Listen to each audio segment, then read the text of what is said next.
भगवते वासुदेवाय।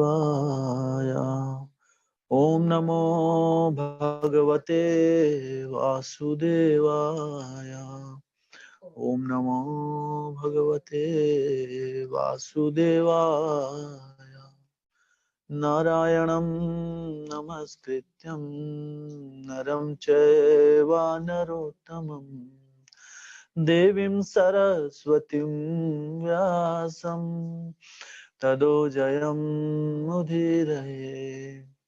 नष्टप्रायेषु अभद्रेषु नित्यं भागवत सेवया भगवतीरुत्तम श्लोके भक्तिर्भवति नैष्टिकी। कृष्णाय वासुदेवाय देवकी नंदनाय च नन्दगोपकुमाराय गोविन्दाय नमो नमः। ॐ अज्ञानतिमिरान्धस्य ज्ञानाञ्जनाशलाकया चक्षुरुन्मिलितं येन तस्मै श्रीगुरुवे नमः। श्रीचैतन्यमनोभीष्टं स्थापितं येन भूतले स्वयं रूपा कदा मह्यं ददाति स्वपदान्तिकम्। वन्देऽहं श्रीगुरु श्रीयुतापदकमलं श्रीगुरोन् वैष्णवांश्च श्रीरूपं साग्रजातां सहगना रघुनाथान्वितं तं सजीवं साद्वैतं सावधूतं परिजनसहितं कृष्ण चैतन्य देवं श्रीराधा कृष्ण पादान् सहगना ललिता श्रीविशाखान्वितं नमः। ओं विष्णुपादाय कृष्णप्रेष्ठाय भूतले श्रीमते भक्तिवेदांत स्वामी निति नामिने। नमस्ते सरस्वते देवे गौरवाणी प्रचारिणे निर्विशेष शून्यवादी पाश्चात्य देश तारिणे। नमो महावदन्याय कृष्ण प्रेम प्रदायते कृष्णाय कृष्ण चैतन्य नामिने गौरतसे नमः। हे कृष्णा करुणा सिंधु दीनबंधो जगतपते गोपेश गोपिका कांता राधा कांत नमस्तुते। तप्त कांचन गौरांगी राधे वृंदावनेश्वरी वृषभानुसुते देवी प्रणमामि हरिप्रिये। वाञ्छाकल्पतरुभ्यश्च कृपा सिन्धुभ्य एव च पतितानां पावनेभ्यो वैष्णवेभ्यो नमो नमः। जय श्री कृष्ण चैतन्य प्रभु नित्यानंद श्री अद्वैत गदाधर शिवासादि गौर भक्तवृंद। हरे कृष्णा कृष्ण कृष्ण हरे हरे हरे राम राम राम हरे हरे।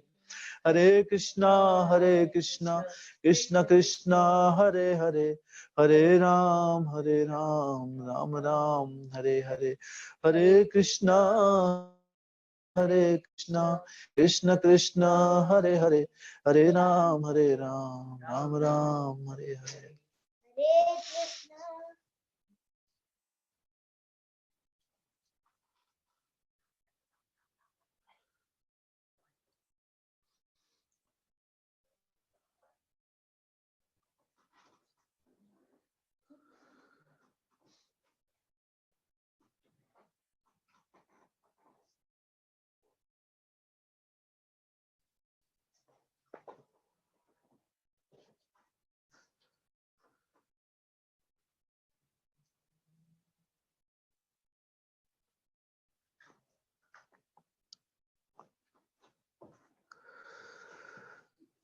हरे कृष्णा। आज की कथा श्रीमद् भागवत कथा में सभी भक्तों का स्वागत है।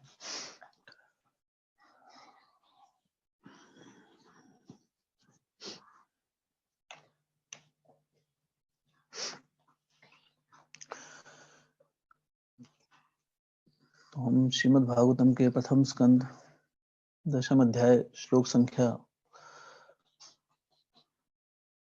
26 से आगे आज चर्चा करेंगे।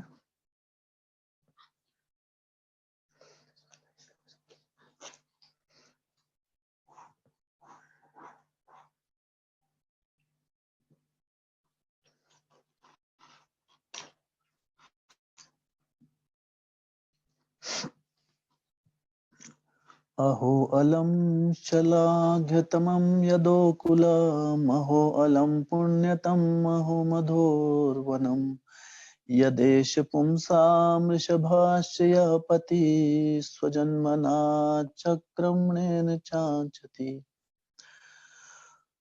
ओह यदुवंश कितना यशस्वी है और मथुरा की भूमि कितनी पुण्यमयी है, जहाँ समस्त जीवों के परम नायक लक्ष्मीपति ने जन्म लिया और अपने बचपन में विचरण किया है।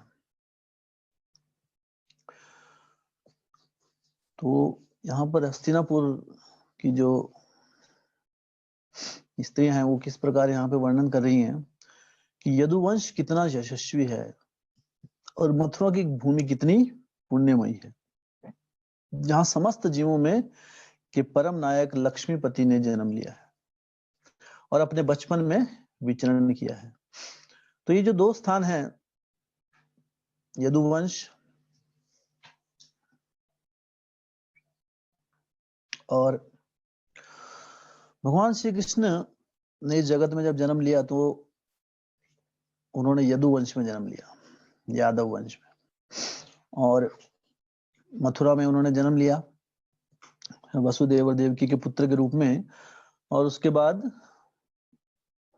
जिस प्रकार लीला हुई उनको वृंदावन लेके गए, उनको वृंदावन ले गए और वहां पर यशोदा माई और नंद बाबा उनको उन्होंने अपने माता पिता स्वीकार किया और अपनी जो बाल्य लीला उन्होंने वृंदावन में पूरी की। तो ये जो दो स्थान हैं, मथुरा, वृंदावन और द्वारका, दरअसल ये बहुत ही महत्वपूर्ण स्थान है क्योंकि यहाँ भगवान ने स्वयं यहाँ पर अवतार लिया है और यहाँ पर लीलाएं की। और भगवान ने अपना जो वंश है यदुवंश, यदुवंश में इन्होंने जो जन्म लेना स्वीकार किया और वृंदावन में, ये कोई बाय चांस घटना नहीं है, क्योंकि जो भी भगवान के जितने भी यहाँ पर जो माता पिता बने, उनके भाई बंधु बने, उनके स्वजन ने, ये लोग अनेकों अनेक करोड़ों वर्षों तक इन्होंने कठोर तपस्या का जो इनका भक्ति योग के माध्यम से इन्होंने अपने आप को इस काबिल बनाया था कि भगवान श्री कृष्ण के साथ इस प्रकार लीलाओं में भाग ले सके इस भौतिक जड़ जगत में।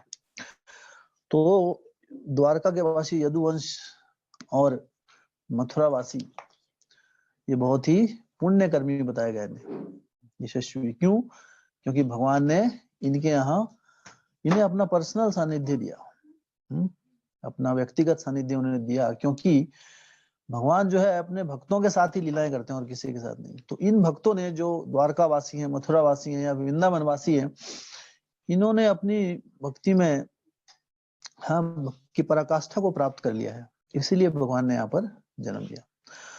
और भगवान जन्म दरअसल लेते हैं वो एक किसी भौतिकवादी व्यक्ति की तरह जन्म नहीं लेते हैं।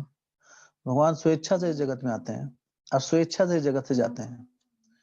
जब उनकी इच्छा होती है तब वो आते हैं और जब इच्छा उनकी लगती है कि लीला अभी खत्म करनी है मुझे, तो चले जाते हैं। मनुष्य ऐसा नहीं कर सकता। मनुष्य की बिना इच्छा के जगत में आता है और उसकी इच्छा के विरुद्ध मृत्यु उसे लेके जाती है। तो दोनों ही इच्छा के विरुद्ध होता है।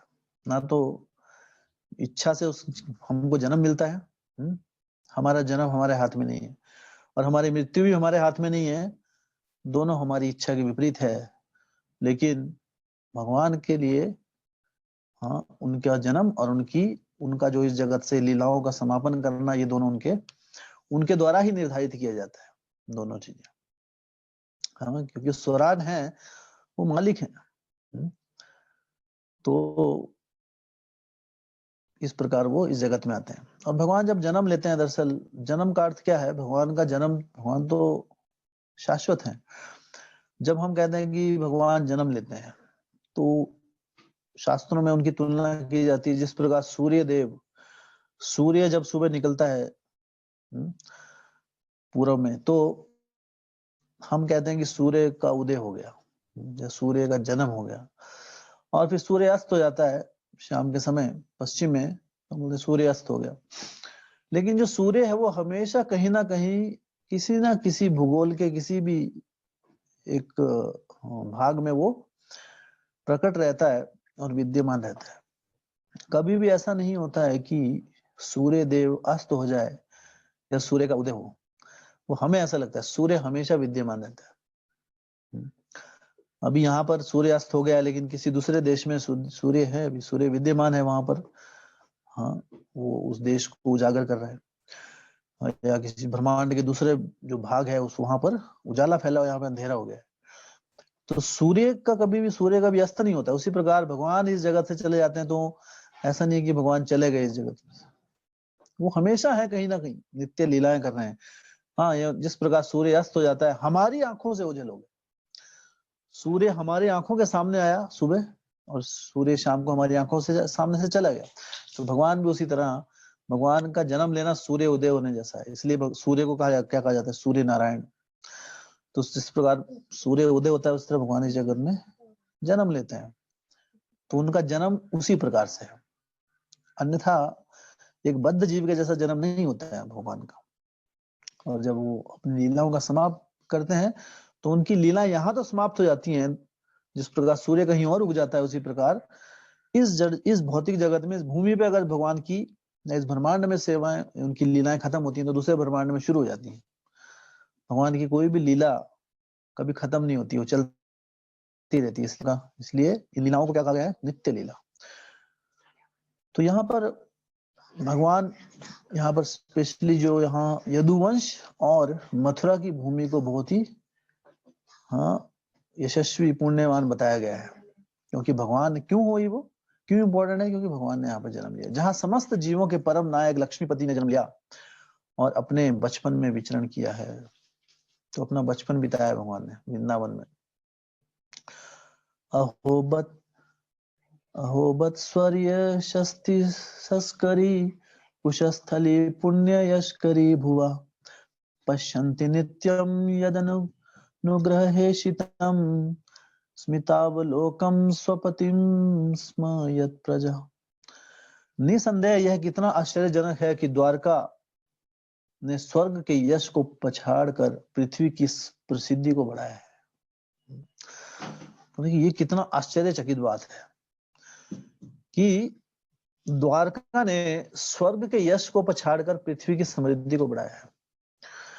इस जगत का जो प्राणी है, जो भगवान के असली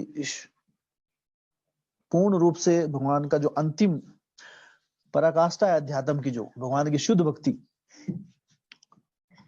जो भक्ति योग के माध्यम से हम प्राप्त करते हैं, जिसका उन्हें बोध नहीं होता, उनके लिए स्वर्ग लोक ही सब कुछ होता है। उनका जो अंतिम लक्ष्य होता है वो स्वर्ग की प्राप्ति करना होता है। हाँ, इसलिए कहते हैं सब कि स्वर्गवास हो गया है।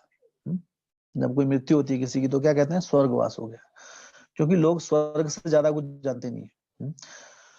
नरकवास नहीं बोलता कोई, ज्यादातर कलयुग वालों का नरकवास ही होता है, लेकिन हम कहते हैं स्वर्गवास हो गया। भक्ति मार्ग में नहीं जाएंगे तो फिर नरक में जाएंगे इधर उधर। वो पढ़ेंगे हम 5वें स्कंद में कौन सा कहाँ जाता है, भागवतम में है आगे वो डिटेल में। लेकिन हम कहते हैं स्वर्गवास। क्यों कहते हैं, क्योंकि भौतिक जो चेतना है वो क्या होती है, भौतिक चेतना क्या है, भोग वृत्ति की चेतना है, इंजॉयमेंट। तो इस जगत में भी हम सिर्फ भोग के लिए रहते हैं और जन्म के बाद, मृत्यु के बाद भी हम चाहते हैं कि और अधिक भोग करें और इंद्रिय भोग करें, अपना भोग वृत्ति को बढ़ावा दें। भक्ति भाव को बढ़ावा देने की कोई चेतना नहीं होती है। इसलिए स्वर्ग लोकों में पृथ्वी लोक के मुकाबले कहीं कहीं लाखों गुना अधिक भौतिक संपदा होती है और भौतिक इंद्रिय भोग के साधन वहां पर होते हैं। इसलिए लोगों को तो भोग करना है, इसलिए कहते हैं हम स्वर्ग लोक। क्योंकि स्वर्ग लोक में कोई भक्ति के लिए नहीं जाता है। स्वर्ग लोक में जाने का अर्थ क्या है, भोग, भोग वृत्ति के लिए, इंद्रिय भोग के लिए वहां पर जाते हैं। लेकिन गीता में भगवान कहते हैं कि जो व्यक्ति पुण्य कर्म करते हैं वो कुछ समय के लिए स्वर्ग लोग जाते हैं। जब उनके पुण्य कर्म क्षीण हो जाते हैं, खत्म हो जाते हैं, तो वो फिर पुनः इस पृथ्वी लोक में वापस आ जाते हैं। तो वो भी एक शाश्वत स्थान नहीं है, परमानेंट प्लेस नहीं है। लोग जो है, तो वहां के जो लोग हैं हाँ, पृथ्वी लोक के लोगों के मुकाबले उनका जो जीवन है बहुत समृद्ध है भौतिक दृष्टि से। उनका जीवन भी काल भी बहुत लंबा है। हम्म, वहां का मनुष्य जो है उनकी आयु बहुत अधिक होती है। जितने हमारे 6 महीने होते हैं उतने समय में उनका एक दिन बढ़ता है आगे। मतलब उनका जो जीवन है, उनकी उम्र कैसे बढ़ती है, जैसे हमारे जब 6 महीने हम जितने व्यक्ति वृद्ध हो जाता है या जितनी उस किसी व्यक्ति की उम्र हो गई, उनका सिर्फ एक दिन बढ़ता है उससे। तो इतना वो अधिक वहां पर जीवन है वहां पर। और वहां पे अनेकों हर व्यक्ति वहां पर सौंदर्यवान होता है। हर व्यक्ति वहां पे धनवान है। स्वर्ग लोक में कोई भिखारी नहीं पाए जाते, बेगर्स, भिक्षाम ऐसा कोई भिखारी नहीं होगा। हाँ, साधु संत आएंगे वहां पे, वो अलग है, लेकिन वहां भिखारी कोई नहीं है। वहां हर व्यक्ति, मतलब जब व्यक्ति अनेक अनेक जिसके पुण्य कर्म वो वहां पर जाता है, तो हर व्यक्ति वहां पर भौतिक दृष्टि से पूर्ण रूप से समृद्ध होता है। तो वहां जन्म होता है व्यक्ति का, और जब उसका उसका जब जीवन काल, जब उसका पुण्य कर्म खत्म हो जाते हैं, कोटा बैंक बैलेंस, तब वो फिर पृथ्वी लोक में गिर जाता है। उसको बुढ़ापा भी नहीं देखना पड़ता वहां पे। बुढ़ापा बड़ा दुखदाई होता है ना। तो बुढ़ापे में क्या होता है, हाँ, व्यक्ति का शरीर शरीर छोड़ देता है उसको। हाँ, शरीर साथ देना छोड़ देता है। हमारी इंद्रियां काम नहीं करती हैं, आंखों से दिखना कम, नाक से सूंघने की शक्ति कम, टेस्ट करने की, खाने पीने की, पाचन तंत्र खराब हो जाता है, कान से सुनना बंद हो जाता है। तो सबसे इम्पोर्टेंट, सबसे जो व्यक्ति आसक्त होता है अपने शरीर से होता है ना। बाकी लोग बाद में आते हैं। तो शरीर इस समय काम करना, तो बुढ़ापे का समय बहुत ही कष्टदायी होता है जगत में। स्वर्ग लोक में बुढ़ापा नहीं होता है। स्वर्ग लोक में आदमी कभी स्टोरी नहीं सुनते कोई बूढ़ा आदमी वहां पे ऐसा, है ना, वहां पर उसको लेके गए पीजीआई, यहीं पर होता है ना। स्वर्ग लोक में ऐसा कुछ नहीं।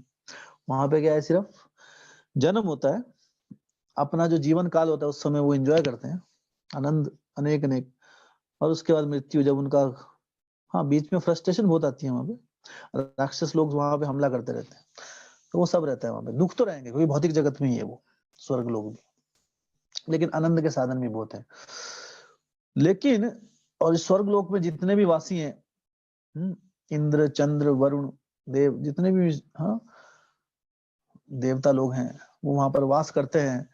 लेकिन भागवतम क्या बता रही है कि निसंदेह ये कितना आश्चर्यजनक है कि द्वारका ने स्वर्ग के यश को पछाड़कर पृथ्वी की समृद्धि को बढ़ाया है।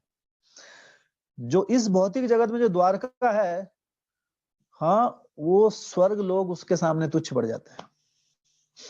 हाँ, हमें इस भौतिक जगत के धाम की हमें वैल्यू दरअसल नहीं मालूम है एक्चुअल में।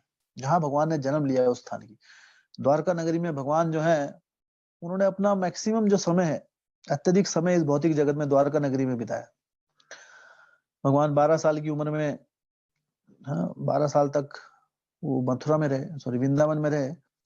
उसके बाद वो मथुरा में आ गए, और फिर मथुरा के बाद फिर वो द्वारका में शिफ्ट हो गए थे। वहां पे द्वारका नगरी उन्होंने बनाई और वहां पर रहे अंतिम तक। तो भगवान ने अपना मैक्सिमम जो अत्यधिक जो समय है अपने इस भौतिक लीला का, वो द्वारका में। तो इसलिए द्वारका जो नगरी है, उसकी समृद्धि जो है वो स्वर्ग लोकों से भी कई करोड़ों गुना अधिक है। स्वर्ग लोकों से द्वारका नगरी की तुलना नहीं की जाती। द्वारका है, मथुरा धाम है, वृंदावन धाम, ये जो 3 धाम है, ये सर्वोच्च स्थान है पूरे ब्रह्मांड में। पूरे ब्रह्मांड में जितने भी ग्रह हैं, उनमें ये 3 जो स्थान है, द्वारका, मथुरा और वृंदावन, ये 3 स्थान सर्वोच्च हैं। क्यों? क्योंकि यहाँ पर भगवान श्री कृष्ण ने जन्म लिया, अपनी बाल्य लीलाएं की, हाँ, अपनी पौगंड लीला, हाँ, अपनी, हाँ, यौवन लीला, सारी लीला यहाँ पर भगवान ने की। और अपने भक्तों के साथ उन्होंने अनेक अनेक आदान प्रदान किए, और भगवान के भक्तों ने भी यहाँ पर जन्म लिया भगवान के साथ। तो इसलिए बहुत महत्वपूर्ण है। कहते हैं कि वृंदावन जो है, जो स्थान है, वृंदावन का जो एक झाड़ू मारने वाला व्यक्ति है, वो सबसे अमीर व्यक्ति होता है। जो वृंदावन में जो झाड़ू मारता है, क्यों? जो लोग वहां पे डेली झाड़ू मारते हैं वृंदावन में, जिनकी ड्यूटी है, जैसे यहाँ पे हम देखते हैं, जैसे हर जगह होते हैं, जैसे शहरों में जमादार होते हैं, झाड़ू मारते हैं रोज। तो नॉर्मल जमादार की कोई वैल्यू नहीं है। वृंदावन के जमादार की क्या वैल्यू है, क्या सौभाग्य है, क्योंकि हर रोज वो वृंदावन की जो धूल है उसके ऊपर उड़कर आती है। वृंदावन के जब जो झाड़ू मारेगा धूल उड़ेगी, आएगी उसके ऊपर, है ना। और वृंदावन की जो धूल का एक कण है वो कैसा है, पूरी सृष्टि का जो ऐश्वर्य है, उस पूरी सृष्टि के ऐश्वर्य से वृंदावन का एक कण को नहीं खरीद सकते हम, ये उसका कीमत है। तो वृंदावन का हर कोई व्यक्ति, हाँ, कोई वहां साधारण से साधारण व्यक्ति भी, हाँ, सौभाग्यशाली है। और प्रसिद्धि उसकी, क्योंकि भगवान श्री कृष्ण ने यहाँ पर भगवान और उनके भक्तों के चरण कमलों की जो धूली वहां पर, हाँ, उसमें अपने आप उसका सानिध्य हमें मिलता है। इसलिए द्वार स्वर्ग लोक, भागवतम यहाँ पर स्वर्ग के ऐश्वर्य को पछाड़ कर बता दिए। बाकी हमारे अनेकों ने कर्म कांड के जो शास्त्र हैं उसमें उच्च लोकों में जाने के लिए अलग अलग विधियां बताई गई हैं, कर्म कांड कहते हैं इसे। लेकिन श्रीमद् भागवतम अमलम पुराणम वो इस निम्न प्रकार लोगों को मूर्ख नहीं बनाना चाहते हैं। बाकी जगह क्या बताया गया है कि आप जाइए लेकिन फिर यहाँ पर आना पड़ेगा, दुख, हाँ, जो दुख है भौतिक जगत के, चाहे आप इस जगत में किसी लोक में चले जाइए, भौतिक जगत के दुखों से हम, हाँ, अपने आप को नहीं बचा सकते। लेकिन जो व्यक्ति द्वारका नगरी में जिसका जन्म हुआ है, द्वारका धाम में रहता है, वृंदावन में, और वहां जब हम भक्ति करते हैं तो हम कई कई गुना उसका लाभ हमको मिलता है। इसलिए खासकर जब हम भक्ति मार्ग में आते हैं तो ये एक सौभाग्य की बात होती है, और एक हमारा वो भी है कि हमें इन स्थानों पर हमेशा ही जाना चाहिए और वहां पर वास करना चाहिए, हाँ, या तो हमेशा के लिए या कुछ समय के लिए, जैसे हम यात्राओं में जाते हैं। तो ये बहुत ही महत्वपूर्ण है। क्यों? क्योंकि इन स्थान, ये जो स्थान है परम पवित्र स्थान है, यहाँ पर जाने से भगवान के हम बहुत करीब, और भगवान की जो भक्ति वहां जाकर करते हैं तो हम भगवान, हमारी कई कई हजारों गुना हमारा हमें इसका लाभ मिलता है ऐसे स्थानों पर जाकर। तो ऐसे स्थानों पर जब हम जाते हैं तो वहां हमें समर्पित भाव से जाना चाहिए, समर्पण के भाव से। हमें भोग वृत्ति, क्योंकि हम ऐसे स्थानों में भी कई बार हम भोग वृत्ति की भाव से जाते हैं, इस भावना से जाते हैं कि हम, हमारा नाम होगा, हम घूम के आए, हम, हम भी धाम में घूम, और फिर हम अपना ही उस गुणगान करते हैं जाके। तो उस प्रवृत्ति से क्या हो जाता है, धाम का लाभ नहीं मिल पाता है। और धाम में जाकर अगर हम कोई अपराध करेंगे, किसी भी प्रकार के निम्न नियमों को अगर हम तोड़ते हैं, कोई भी नियम, तो उसका भी हमें उतना ही, हाँ, हमारी भक्ति में उतनी गिरावट हो जाती है। वहां जाकर ये 4 नियमों का अगर पालन नहीं करेंगे, हाँ, मांसाहार, कोई मांसाहार करता है वहां पर, या धूम्रपान, मदिरापान, किसी भी प्रकार का नशा, वृंदावन में जाके कभी चाय भी मत पीजिए अगर कोई जाता भी है। भक्त लोग तो वैसे नहीं पीते हैं, लेकिन अगर कोई नए नए भक्त हैं स्टार्टिंग, तो ऐसा सोचिए मत वहां जाके। क्यों?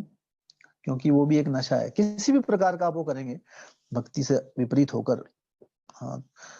तो आप बोलेंगे फिर वहां चाय की दुकान क्यों है, वहां पे चाय, वहां पे चाय तो इजीली मिलती है, सब कोई भी पीता है चाय, सब होता है ऐसे तो, मांस भी मिलता है वृंदावन में, है ना, मदिरापान, धूम्रपान सब होता है, क्योंकि लोगों को बोध नहीं है, लोग अपराध कर रहे हैं वहां पर, इसलिए उनकी जो गति है, फिर भी वृंदावन में रह रहे हैं कुछ, है ना।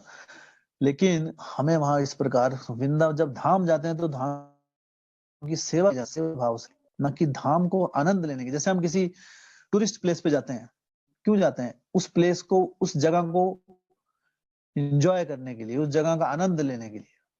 वृंदावन जब हम जाते हैं तो वृंदावन हम आनंद के लिए नहीं जाते हैं, या वृंदावन या मथुरा द्वारका धाम में जब जाते हैं हम, भगवान के धाम में, वहां पर इंजॉइंग मेंटेलिटी समझ जाइए, अरे बहुत आनंद आएगा, अभी 5 दिन की यात्रा है, बहुत मजे करेंगे, इस ऐसी भावना नहीं होनी चाहिए। क्या भावना होनी चाहिए, हाँ, सेवा का भाव, कि धाम की सेवा करनी है हमारे को।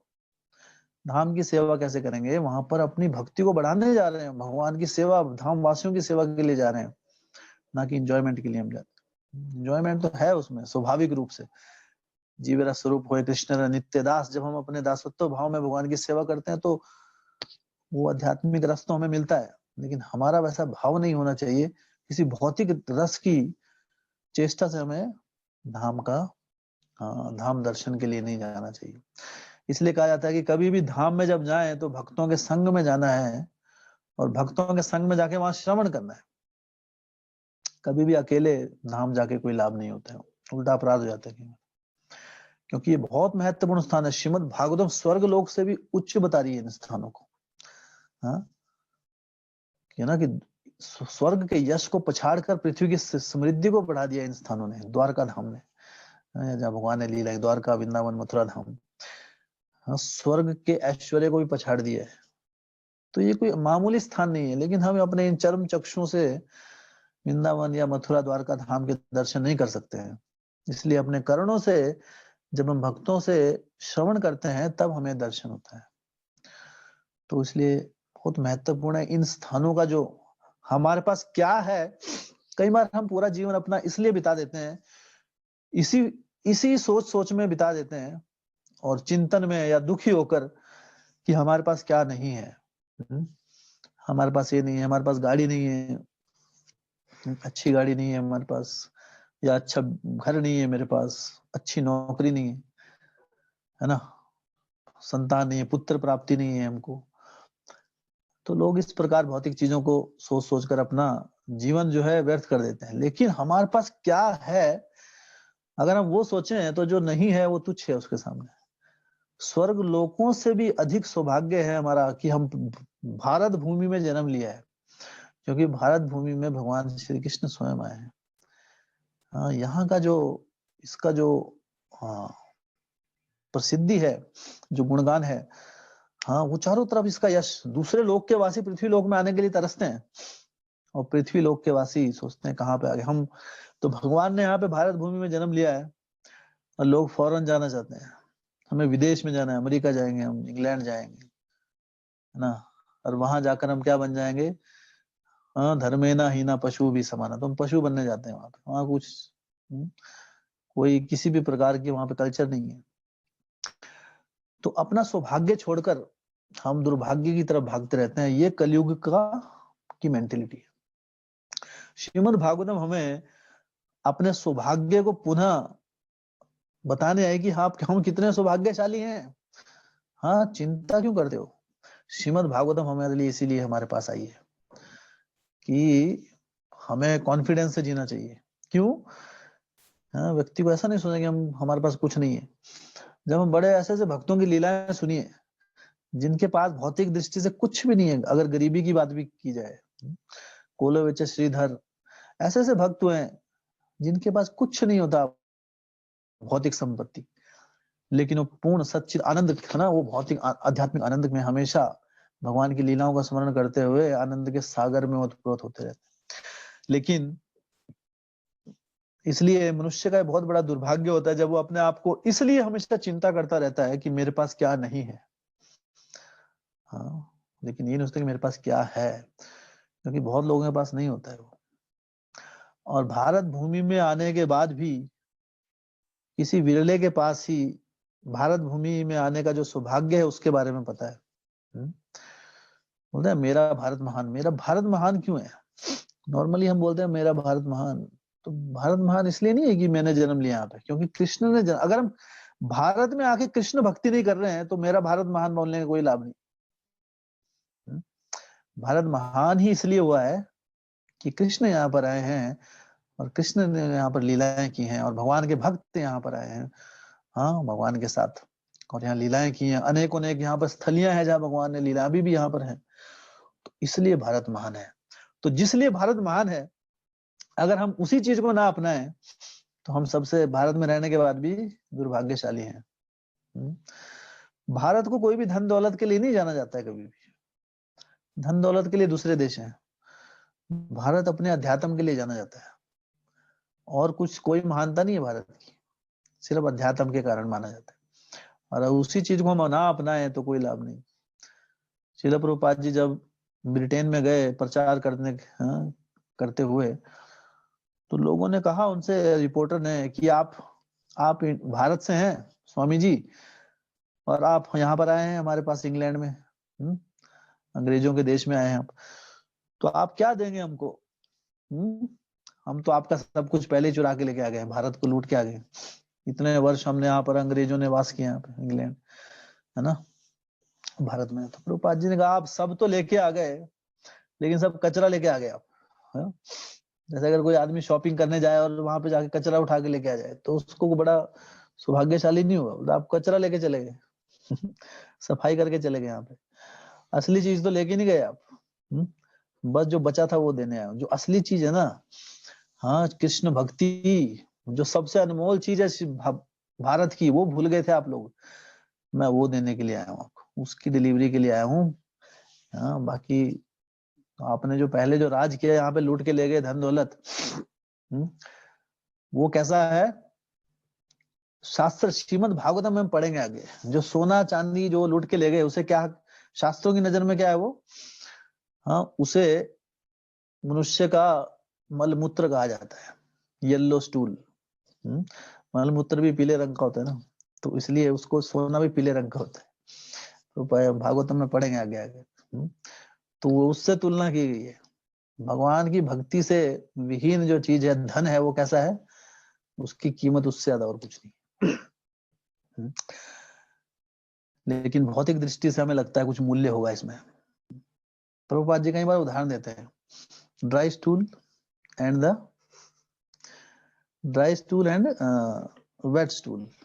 स्टूल होता है मनुष्य का मल, तो प्रभुपाद जी बताते थे कि तो ड्राई स्टूल जैसे जो गांव में जो लाते हैं, खेतों में जाते हैं ना, जैसे आप जाएंगे हरियाणा साइड में, तो मैं प्रभुपाद जी का उदाहरण दे रहा हूँ, कुछ बहुत जगह से दिया उन्होंने।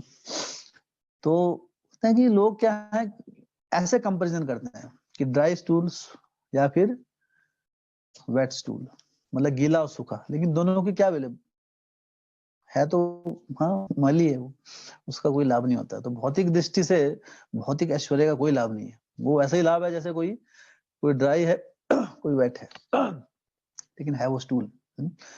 तो इसलिए उसका कोई लाभ नहीं है।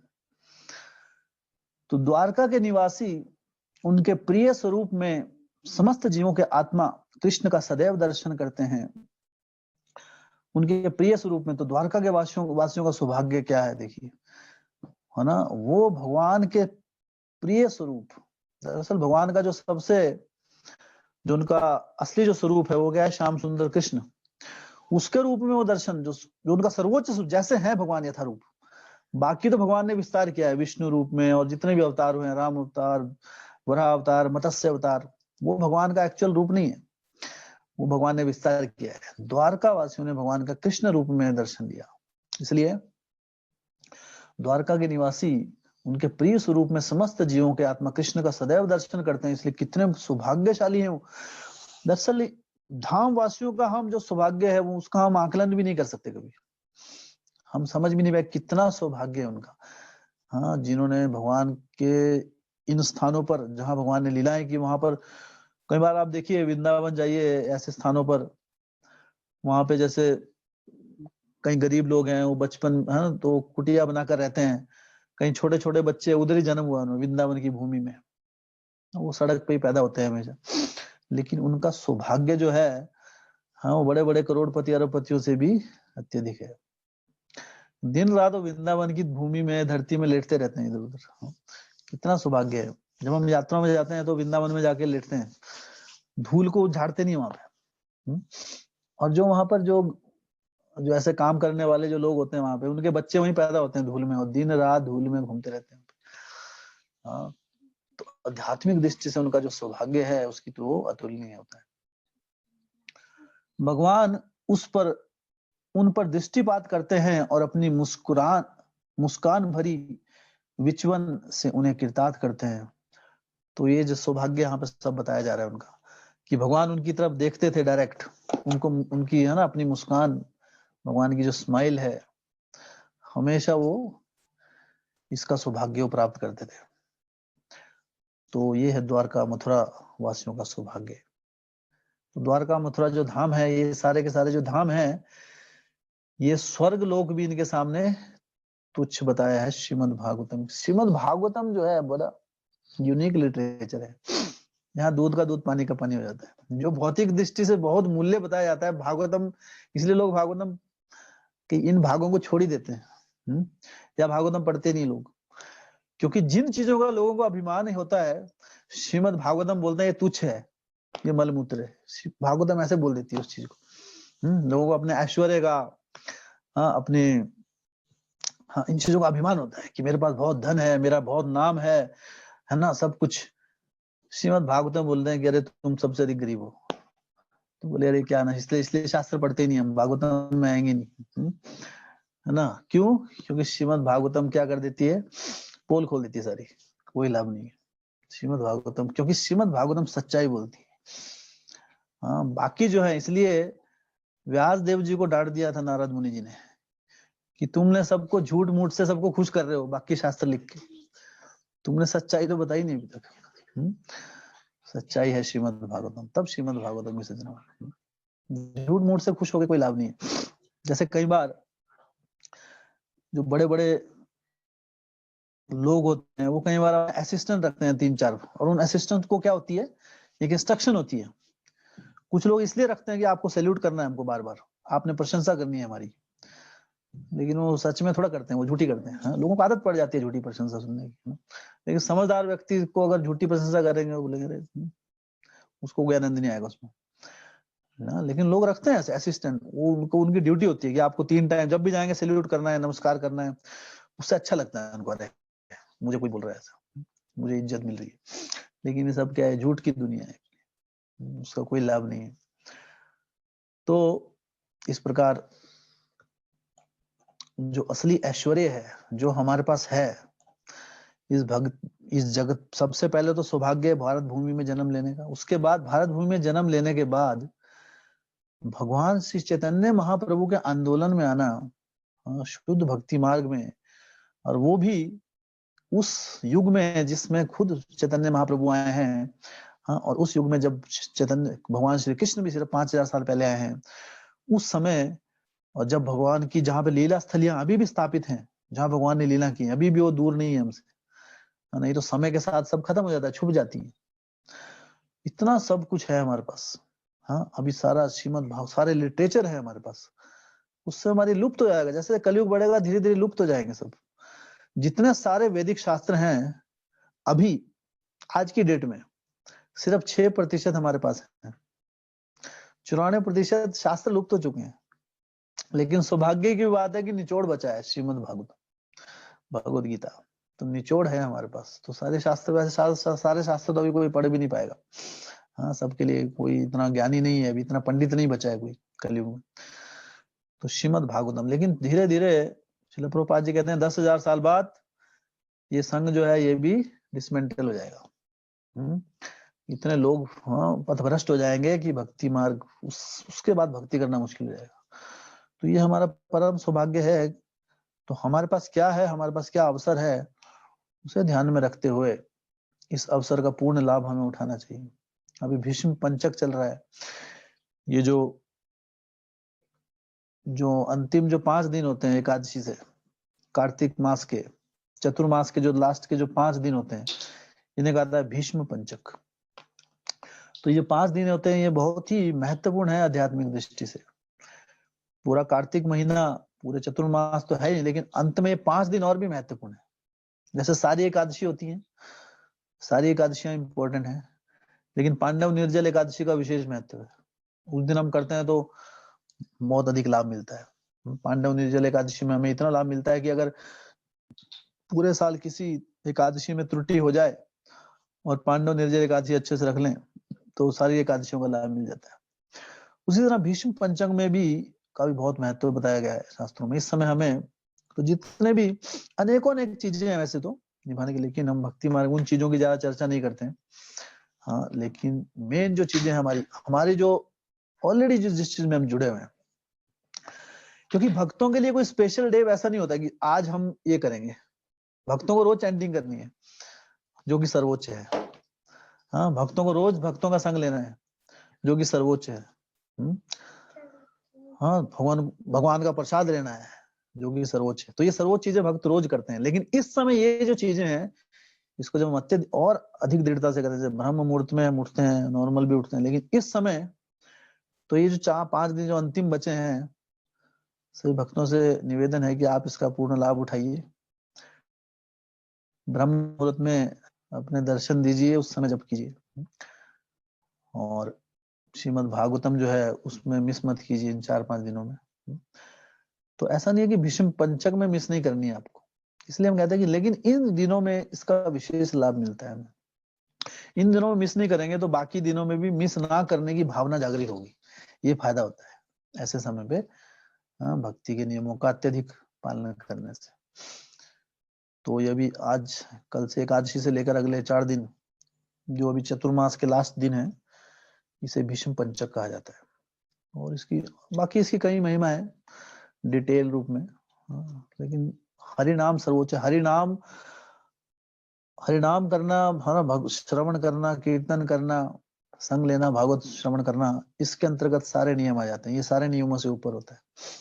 इसलिए भक्त लोग जो है सिर्फ इन नियमों को, और तो अपना जप अच्छे से कीजिए, मॉर्निंग टाइम में कीजिए, सुबह ब्रह्म मुहूर्त में श्रीमद् भागवतम की कथाओं में एकाग्र रूप से बैठिए, एकाग्रता से श्रवण कीजिए और उसको अपनाने की भावना रखिए कि हम इसको अपने जीवन में अपनाएंगे। जो कुछ हमने सुना है उसको अब जीवन में कुछ प्रतिशत उसका जीवन में अपनाने की कोशिश कीजिए।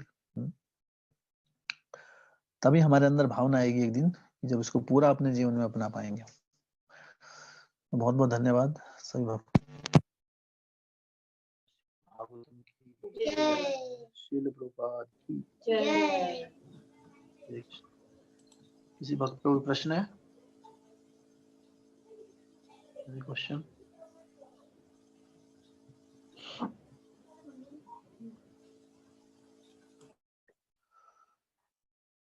ओके, तो अभी हम दामोदर अष्टकम बोलेगी वृंदा माता जी। हरि बोल।